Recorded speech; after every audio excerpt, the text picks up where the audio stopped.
வணக்கம், நான் தமிழ் செல்வன். இனி நியூஸ் பார்த்தலாம். டுடே செல்லும் China reaches accord with India and LAC spot.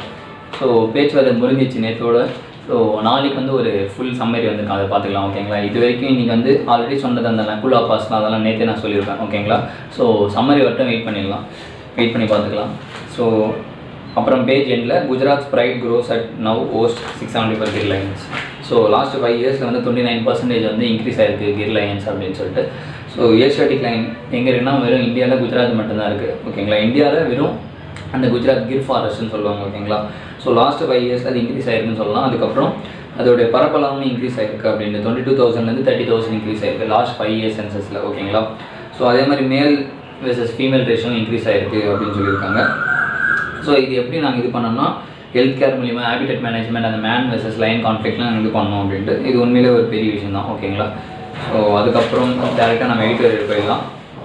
எடிட்டோரியலில் அந்த G7 பற்றி தான், and unravelling of group of 7.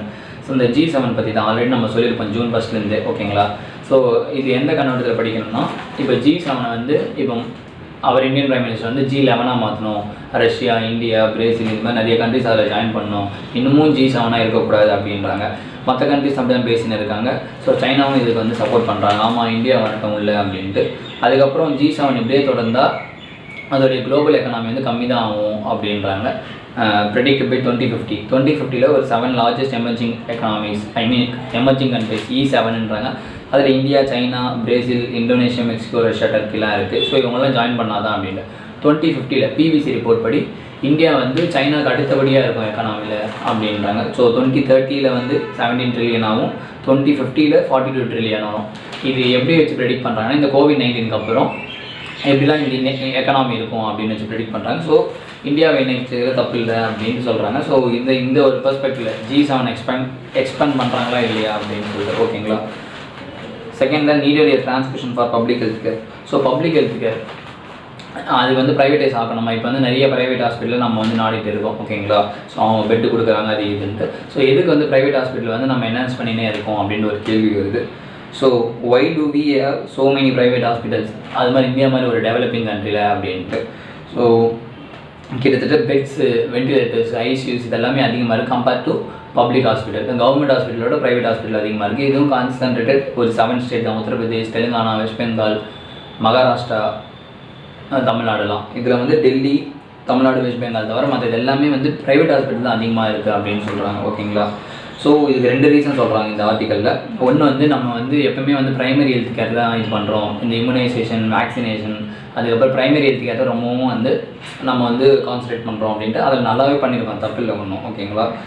ஆனால் ப்ரைவேட் ஹாஸ்பிட்டல், பப்ளிக் ஹாஸ்பிட்டலும் இது பண்ணாது விட்டுட்டோம் அப்படின்றாங்க. அதுக்கப்புறம் லேக் ஆஃப் அடிபேட், இந்த இன்வெஸ்ட்மெண்ட் பண்ணாது விட்டுட்டோம். இது மாதிரி மிஷின்ஸு, அதுக்கப்புறம் பெட்ஸ் இதெல்லாம் நிறைய இன்வெஸ்ட்மெண்ட் பண்ணாது விட்டுட்டோம். அதுக்கு நம்ம வெறும் 1.3% GDP தான் இது பண்ணுறோம். இப்போ 100 ரூபா வருதுன்னா அதில் வெறும் 1.5 ரூபா மட்டும்தான் ஹெல்த்துக்கு போடுறோம் அப்படின்னு சொல்லியிருக்கோம். 1.3% இது ரொம்ப ரொம்ப லோவாக இருக்குது.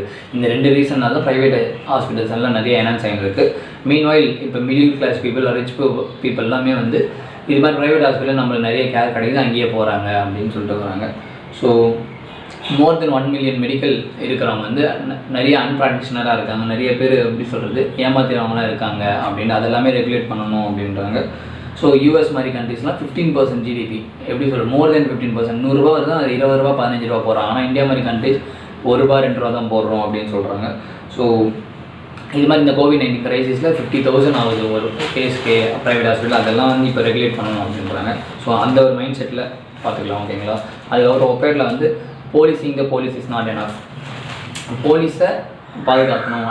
பாதுகாக்கணும்னா அவங்கள என்கொயரி பண்ணணும். என்கொயரி மீன்ஸ் எப்படி சொல்கிறது, ஒரு அலர்ட்னஸ். ஓகேங்களா? இப்போ இந்த அமெரிக்காவில் இந்த மாதிரி பிளாக் இருக்குல்ல. ஸோ போலீஸ்க்கு எங்கேருந்து அந்த அளவுக்கு அதிகாரம் வருது, போலீஸே நம்ம கண்காணிக்கணும், கரெக்டாக போகிறாங்களா அப்படின்ட்டு. அவங்க ஒரு எத்திக்கல் ஆஸ்பெக்டில் இருக்காங்களா, ஒரு 3rd டிகிரி பனிஷ்மெண்ட்லேருந்து.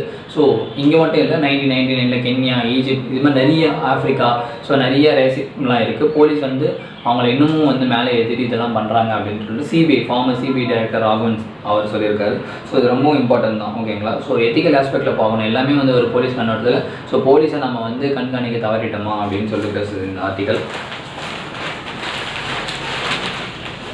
அதுக்கப்புறம் வந்து நியூஸ் நம்பர் பேஜ் நம்பர் 9ல் மாஸ்கோ ஓன்ட் இன்டர்ஃபியர். ஆல்ரெடி வந்து எப்படி சொல்ல, மாஸ்கோ வந்து ரஷ்யா கேபிட்டல், ஓகேங்களா. ஸோ நாங்கள் இன்டர்ஃபியர் ஆக மாட்டோம், இந்தியா சைனா இது இல்லை அப்படின்னு இருக்காங்க. அதுக்கப்புறம் பேஜ் நம்பர் 11ல் new guidelines for import of exotic species, ஓகேங்களா. எக்ஸோட்டிக் ஸ்பீஷஸ் இம்போர்ட் பண்ணுறதுக்கு நியூ கைட்லைன்ஸ் விட்டுருக்காங்க. யாருன்னா ministry of environment forest and climate change. இது ரொம்ப முக்கியம். எந்த மினிஸ்ட்ரி கிட்டத்தட்ட என்வரான்மெண்ட்டாக இல்லை வேறு எதனா கன்ஃபியூஸ் பண்ணுவாங்க, ஓகேங்களா. ஸோ அதில் வந்து எக்ஸோட்டிக் ஸ்பீஷஸ், ஃபஸ்ட்டு எக்ஸோட்டிக் ஸ்பீஷஸ்னால் என்னன்னு தெரியும். எக்ஸோட்டிக்னா alien species or innovative species. உங்களுக்கு புரியுற மாதிரி சொல்லணும்னா எப்படி சொல்கிறேன், அந்த இடத்துக்கு அது நான் நேட்டிவ், ஓகேங்களா, நேட்டிவானது இல்லை அப்படின்ட்டு. ஸோ அது மாதிரி வேறு எதனா ஒரிஜினல் பிளேஸ்லேருந்து இங்கே வருதுன்னா சில கைட்லைன்ஸை ஃபாலோ பண்ணணும் இம்போர்ட் பண்ணுறதுக்கு அப்படின்னு சொல்லியிருக்காங்க. ஸோ இதில் நம்ம தெரிஞ்சுக்க வேண்டியது என்னென்னா வைல்ட் லைஃப் ப்ரொடெக்ஷன் ஆக்ட் படி 1972 படி என்னென்ன ஸ்பீஷஸ்லாம் இருக்கோ அதெல்லாம் ட்ரேட் பண்ணக்கூடாதுன்னு சொல்லியிருக்காங்க. அதுக்கப்புறம் no objection wild life certificate வாங்கணும்னு சொல்லியிருக்காங்க. ஸோ இதெல்லாமே important. So blue and gold macaws அது வந்து ஒரு எக்ஸாட்டிக் பெட்டுன்னு, அது ஒரு எக்ஸாட்டிக், ஏன்னா வந்து நியூஸ் பேப்பர்லேயே சொல்லியிருக்காங்களா. ஸோ அதை நம்மளும் ஒரு இன்ட்டாக எடுத்துக்கணும், ஓகேங்களா. ஸோ அதுக்கப்புறம் வேர்ல்டு நியூஸில் வந்து ஸ்ரீலங்காவில் வந்து August 5 ஜெனரல் எலெக்ஷன் நடக்குது. ஸோ இந்த ஏப்ரலில் வந்து கோத்தபய ராஜபக்ஷ அவங்களோட பிரைம் மினிஸ்டர் வந்து கலைச்சிருப்பாங்க, டிசால்வ் பண்ணியிருப்பாங்க. அதோட எலெக்ஷன் ஏப்ரலில் வைக்கிறதா இருந்துச்சு. ஸோ இந்த கோவிட்-19 இப்போ ஆகஸ்ட் வச்சிருக்காங்க. இது நம்மளுக்கே எது இம்பார்ட்டன்ட்னா, நம்ம எலெக்ஷன் கமிஷன் எதனா அவங்களுக்கு எதனா எப்படி சொல்கிறது, போல் எதனா கண்டக்ட் பண்ணுறதோ இல்லை போலுன்னு இல்லை சம்திங் எதனா மிஷின்ஸ் விவிபேட் எதனா கொடுக்குறாங்களா பட்சத்துக்கு தெரிஞ்சு வச்சுக்கலாம், நம்ம பார்த்து வச்சுக்கலாம், ஓகேங்களா. அப்புறம் no cold war China. So European Union சொல்லியிருக்காங்க நாங்கள் சைனாவோட எந்த கோல்டு வாரும் போல, அவங்க முன்னாடியே கொஞ்சம் கோவிடை பற்றி சொல்லியிருக்கலாம் அப்படின்ற மாதிரி. ஸோ இப்போ தான் ஆரம்பிச்சிருக்காங்க, கொஞ்சம் சூடு பிடிக்க வெயிட் பண்ணலாம். ஸோ அதுக்கப்புறம் அரவிந்தோ டு ஆஃபர் ஆன்டிவைரல் ஃபேப்ரிக்ஸ்னு சொல்லிட்டு பிஸ்னஸ் பேஜில் ஸோ டெக்ஸ்டைலே வந்து ஒரு ஆன்டிவைரல் ப்ரொடெக்ஷன் மாதிரி இது பண்ணியிருக்காங்க. ஸோ யாரோட ஜாயின் பண்ணால் HEIQ ஜின்டெக்ஸ் அப்படின்னு சொல்லிட்டு வைரோ பிளாக் டெக்ஸ்டைல் டெக்னாலஜி இந்தியாவில் ஃபஸ்ட் டைம் இது பண்ணுறாங்க. ஸோ என்ன டெக்னாலஜி, சில்வரும் ப்ளஸ் வெசிக்கல் டெக்னாலஜி ரெண்டும். ஸோ என்ன டெக்னாலஜி ரொம்ப முக்கியம். ஸோ ஒரு 1000-2500 அப்படி ஆகும்னு சொல்லியிருக்காங்க. ஸோ நல்லது தான். ஸோ டெக்ஸ்டைலில் இது மாதிரி வந்துக்குன்னு தெரிஞ்சுருக்கீங்க, ஓகேங்களா, சயின்ஸ் ஆஸ்பெக்டில். அதுக்கப்புறம் பார்டர் அட்ஜஸ்ட்மெண்ட் டேக்ஸ், பேட்டுனா என்ன அப்படின்னு. ஸோ பார்டர் அட்ஜஸ்ட்மெண்ட் டேக்ஸ்னால் இப்போ இந்தியா சைனாவில் அந்த இஷ்யூஸ் போயினே இருக்குது, அந்த பார்டர் இஷ்யூஸ் இன்னமும் ஃபர்தராக போஸ்ட் கோவிட் முடிஞ்சதும் போயினே இருக்கும். ஸோ அதனால் வந்து வர இம்போர்ட்ஸ் அங்கேருந்து வர இம்போர்ட்டை இன்னமும் வந்து நம்ம எப்படி சொல்கிறது டேக்ஸ் இன்க்ரீஸ் பண்ணணும், இம்போஸ் பண்ணணும் அப்படின்றாங்க. ஸோ அதுதான் பார்டர் அட்ஜஸ்ட்மெண்ட் டேக்ஸ், ஓகேங்களா. ஸோ இன்றைக்கான நியூஸ் அவ்வளோதான். ஸோ TNPSC ஷெட்யூல் பார்த்தலாம், ஓகேங்களா.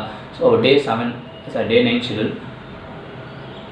என்ன ஷெட்யூல்னா ஹிஸ்ட்ரி, ஓகேங்க. ஹிஸ்ட்ரி 10th வால்யூம், ஓகேங்களா. 10th வால்யூம் 2ல் 6th லெசன் 7th லெசன், ஓகேங்களா. நான் டக்குன்னு பார்க்கல, அதனால் நேற்று நான் என்ன சொன்னேன், economic first lesson second lesson சொன்னேன். இன்றைக்கி 10th ஹிஸ்ட்ரியில் வால்யூம் 2ல் 6th lesson 7th lesson history, ஓகேங்களா. ஸோ டுடேஸ் கொஸ்டின் பார்த்தலாம். டுடேஸ் கொஸ்டின் என்னென்னா, உலகத்திலேயே சிங்கமும் புலியும் சேர்ந்த ஒரு இடம்னா எந்த இடம், எந்த கண்ட்ரி, ஓகேங்களா. அங்கே லயனும் இருக்கணும், டைகரும் இருக்கணும். ஸோ அது மாதிரி எந்த கண்ட்ரி அப்படின்ட்டு. அதே மாதிரி டுடேஸ் வேர்த் பார்த்தீங்கன்னா பர்ஜியானா டு இன்க்ரீஸ் ரேப்பிட்லி, BURGUON, பர்ஜியானா டு இன்க்ரீஸ் ரேப்பிட்லின்ட்டு. ஸோ இந்த நியூஸ் பேப்பர் நான் நியூஸ் ஆர்டிகல் படித்தோன்னே நீங்கள் நியூஸ் பேப்பரையும் படிக்கணும், அப்போ தான் உங்களுக்கு கரெக்டாக இருக்கும், ஓகேங்களா. வீடியோ பார்த்த எல்லாரும் மிக்க நன்றி, வணக்கம்.